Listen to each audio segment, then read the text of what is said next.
Oh man, future flashbacks in 2036.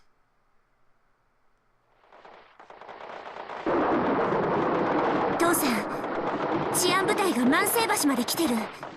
Manchibashi? One of the bridges on the south side of Akihabara that crosses over the Kondo River. The original Manchibashi was built in a different spot. When new Manchibashi Bridge was built in its current location, the old bridge became known as Old Manchibashi until it was taken down altogether in 1906. The bridge only came into its current arch shape after several rebuildings, including one after the Great Kanto earthquake.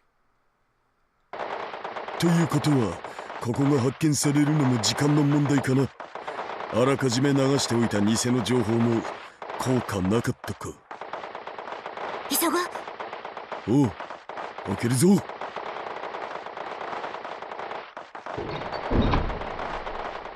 すごい。こんなところに扉があったなんて。これなら誰にも見つからないね。To be perfectly honest, I'm surprised Mayuri made it this far in the middle of this war-torn city.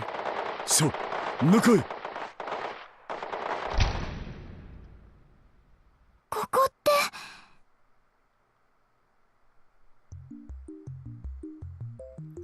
The room was almost totally bare, and covered from top to bottom in soundproofing materials. Not only were there no windows, there wasn't even a door to the hallway. The building that they were in was once a symbol of old Akihabara, before it was almost entirely destroyed by an air raid during the last days of the Third World War. Only a few people knew about the secret room inside it. The biggest reason it was a secret was the silhouette of what looked like a satellite sitting in the corner. これタイムマシンだよね。これがタイムマシン。 Girl. かがり、危ないからあんまり近づくな。Suzaha spoke to the little girl clutching Mayuri's hand. Most of the children in this area had skin inflammation somewhere on their body from all the radioactive rain. But she didn't. Her name was Kagari Shina. Her registration form said she was 10 years old, but no one knew if that was true. She was an orphan who'd lost her parents in the Tokyo air raids when she was a baby, and nobody even knew her birthday. Her name, the name Kagari, had been given to her by Mayuri, who was working at the child welfare center that had taken her in. She took it from the word Kagarbi, meaning bonfire, in the hope that she could be a light even in these dark days. Kagaribi. Yeah. It had been 4 years since Mayuri had adopted her, and her name on the registration form had become Kagari Shina. 綺麗だね、ママ。そうね。Suzaha motioned for the Shinas to step back, and put her right hand and right eye to the time machine sensor. The biometrics check cleared and the hatch slid open. In case you didn't know, biometrics, the use of fingerprints, voice recognition, vein iris scanning, etc. instead of a password. AKA using your body as a password. She went inside and fastened herself into the seat. これほど長時間の有人ジャンプは初めてだが、技術的には全く問題ない。これまでのテストジャンプ通りやればいいからな。オーキードーキー。Suzaha began to flip switches, working her way through the startup procedure. She'd practiced it hundreds of times in preparation for this day. The faint rumble from the machine began to get louder. データによれば、昔のラジカンはちょうどこの場所が屋上になってる。ただし、高さが1メートルほどずれてるからな。着地するときに衝撃があると思う。了解。The time machine could move through time, but not space. To arrive at the radio building more than 60 years in the past, she needed to launch from right here. トラブルが起きても冷静にな。トレーニングを思い出せばいい。I feel like that's a very strange limitation, you know? You have the ability to pass through time, but you cannot move an inch from the spot that you're in. 大丈夫だよ。私は父さんのマシンを信じてるから。Her words must have meant a lot to him, because he stuck out his lips towards her. She squished them back with her hand. 気持ち悪い。悲しいな。鈴葉は父さんが嫌いかい？父さんがやるとなんか下心があるみたいだから。いくらなんでも娘相手に下心なんてねえよ。最近母さんに似てきたハスハスとか言ってたのはどこの誰？ Her mother wasn't here. She'd become the victim of the war, brutally killed by the peacekeeping squads.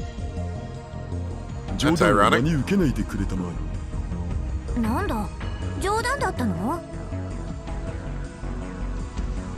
Suzawa's voice sounded kind of disappointed. She set the destination for August 13, 1975. Her first mission was there. これでよし。それじゃあ父さん、まゆ姉さん。She was about to say her goodbyes. But then...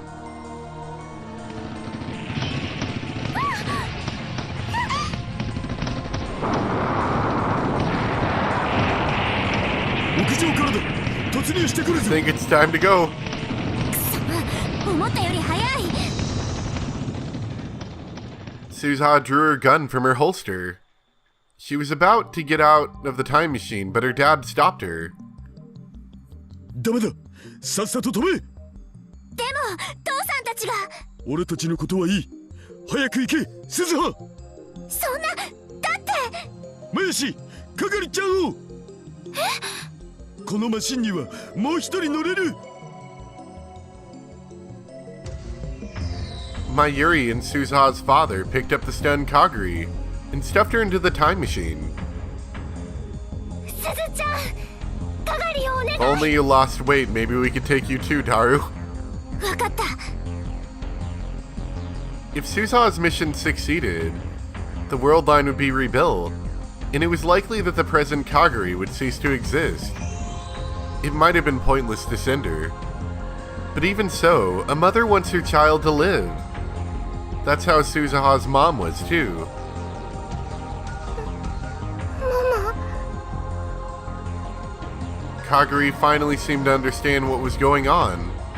She called out to her mom.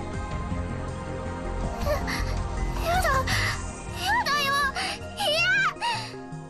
大丈夫だよ、係ちゃん。すずちゃんが一緒だから。Oh, that's sad. ダメ。ママも一緒じゃなきゃダメ。過去へ行けば昔のママがいるよ。今よりずーっと若くて、係ちゃんびっくりするだろうな。 Mayuri handed Kaguri a tiny keychain. It looked old. It may have been a brightly colored green once, but it was now completely faded. Oh, it's the Upa. Oh, you remember the ugly Upas, don't you? I'm sure you do. Upa, the mascot character of Rainet Kairu anime. A dog-like virtual pet with an egg-shaped cylindrical body and short stubby arms and legs. Comes in many different colors. It can't talk, but it can communicate by crying Upa or Upa! Now, interestingly enough, they mentioned it was green. Oh, I thought you were done talking, sorry. Interestingly enough, they mentioned that it was green, but now it's, like, faded. So, that should still be correct, right? Because that's what happened. She originally got the... No, wait. In the timeline where Kurisu's killed, there was the metal Upa, right?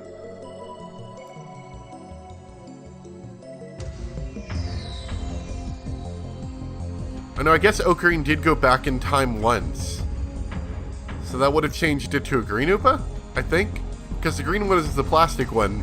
That was part of the goal with the whole thing. There's a lot. If you've watched Steins, you should know what I'm talking about, but is that historically accurate in this timeline? I think it is. In the one where Ocarine goes back once and ends up killing Kurisu himself. Anyway, now that I'm done with that, once it was pressed firmly into Kaguri's hand, she stepped back. Mayuri was smiling, but weeping at the same time. いや、行きたくない。ママと一緒にいる。ママ、ダメ。カガリ、おとなしくしてなさい。Kaguri fell silent immediately. Even Suzuha had never heard Mayuri use that tone of voice. That's how harshly she scolded her daughter.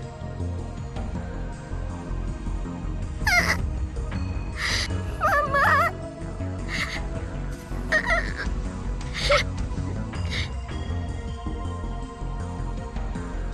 Kaguri was quietly weeping, unmoving.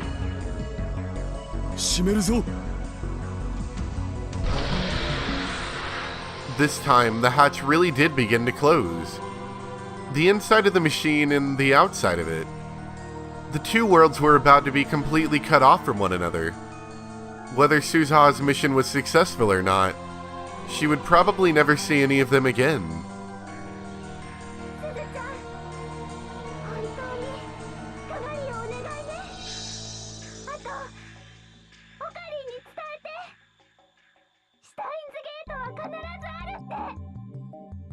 絶対に諦めるな、大バカ野郎。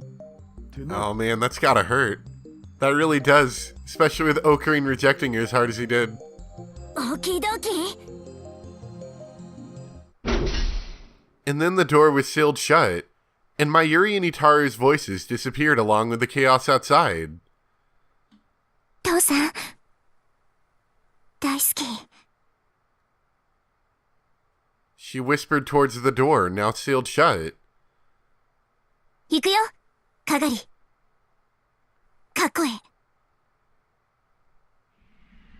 She booted up the time machine.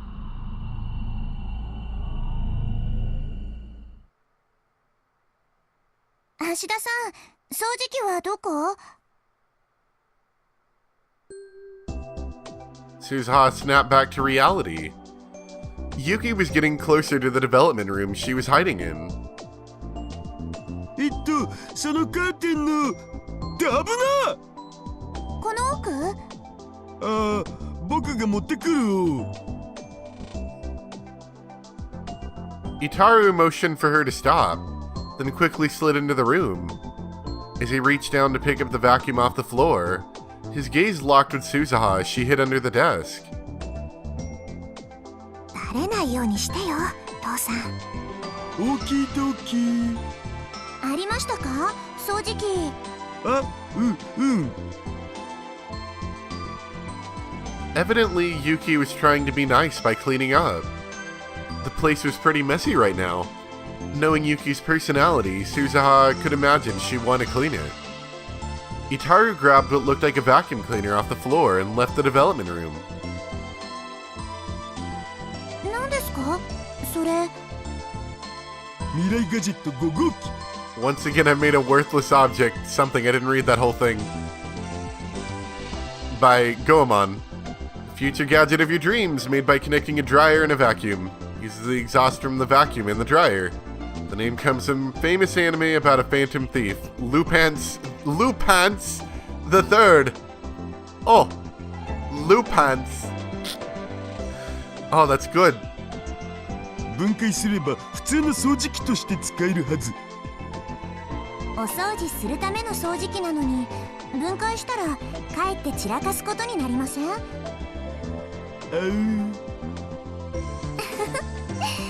橋田さんって頭がいいのに時々うっかりなことしますよね。そうかな。でもそういう人の方が私好きだな。なんだと？ Itaru started to panic again, and Suzuha sighed. ただ生活については見直した方がいいと思うんです。お部屋の掃除はできれば毎日した方がいいですよ。ここ特に埃っぽいですし。それだけじゃありません。食事のこともそうです。今日もカップ麺だったんでしょ。なんで知ってるん？お台所に食べ残したまま放置されてます。なるほど。それにお菓子もこんなにたくさん。食べ過ぎだっていつも言ってるのに。一応気をつけてはいるのだぜ。一応じゃダメです。あんまりカップ麺やお菓子ばかり食べてると病気になっちゃいますよ。あと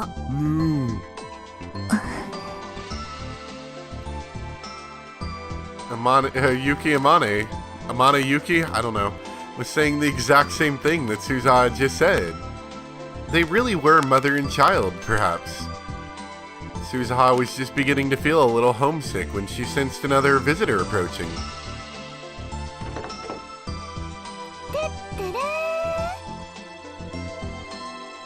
The door to the lab opened, and a greeting she'd heard many times before resounded throughout the room.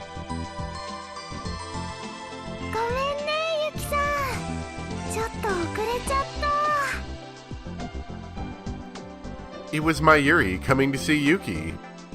But there was another presence there too. Mayuri-chan, konnichiwa. Okabe-san mo issho datta n desu ne. Oh, Okarin, hisashiburi chan. Okabe, you're looking extra dark today.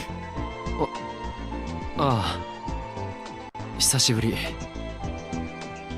It's kind of strange actually to see Okarin.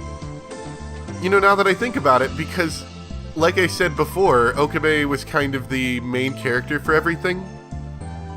And in this story, while I think he probably still will be a fairly main character, I don't think he's quite taking the main character, everything that you see in the game is through his eyes role, because the game doesn't seem to be all about him.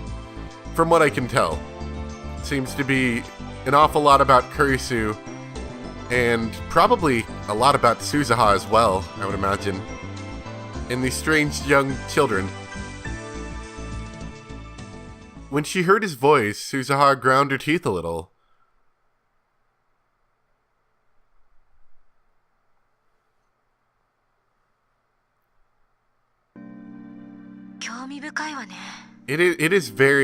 It's very strange. Not bad strange, but I was sitting there, you know, just thinking like, why does that feel so weird? Why is seeing Okabe so strange? I mean, I get that he's got sort of that, edgelord's not the word I'm looking for, but the all black is kind of making me think that. He's very dark looking and very, not happy, I guess? Not his usual self. And I was trying to figure out why that was so strange, and that's also because you never really see Okabe, except for in a couple CG, you know, clips. Because you are Okabe for all intents and purposes of the story, you don't see yourself very often. Interesting. I like it. Anyway, I think we're going to stop off here, assuming it lets me save. I think it would, because it's just sort of a normal conversation. Little bit shorter than usual, I know. But that's what we're going to go with today. I think I've made the decision, if it hasn't already been made apparent, that I think I'm going to be doing... I'm going to be slowing down a little bit, so we'll be doing one episode of things a day, but since I've got 3 series running, we'll do it on a 3-day cycle instead of a 2-day cycle like I normally do. Just to help me build up some videos for the break that I'm going to be taking. Anyway, thank you guys very much for watching, hope you enjoyed, and I'll see you next time for some more Steins Gate Zero. Bye! Oh yeah, don't know if I mentioned it. I mentioned it in comments, but I didn't mention it in the video. I don't think. I've got a Steins Gate Routes, non-spoiler, at least it doesn't seem like it really has any spoilers, for the decisions you can make. I'm looking to not go for true ending right off, because apparently that's not that difficult to do. I've got a text document here that sort of gives me ideas of what to aim for. It is a little difficult to read. If anyone's got something more akin to a flowchart, you know, non-spoiler, of course, I really want to avoid spoilers heavily, that just has the decisions you make. That's all I want to know, because I like this. This is non-spoiler here, what I'm looking at. I like it because it says, you know, it tells you, okay, here at the shrine, the decision is don't turn your phone off or answer the phone call from Amadeus. You know, that's okay. That's not spoilers to me. I think that's fine, because that doesn't tell me anything about the story. That just tells me the decision that I have to make in order to get a separate ending. I'd like that, but maybe in some kind of flowchart kind of route. Or maybe with some kind of, like, I don't know, something. I'll try to keep this in mind, but if anyone's got something a little bit easier to read from the non-spoiler perspective, that would be kind of cool. Anyway, thank you guys so much for watching. Hope you enjoyed, and I'll see you next time for some more Steins Gate Zero. Bye!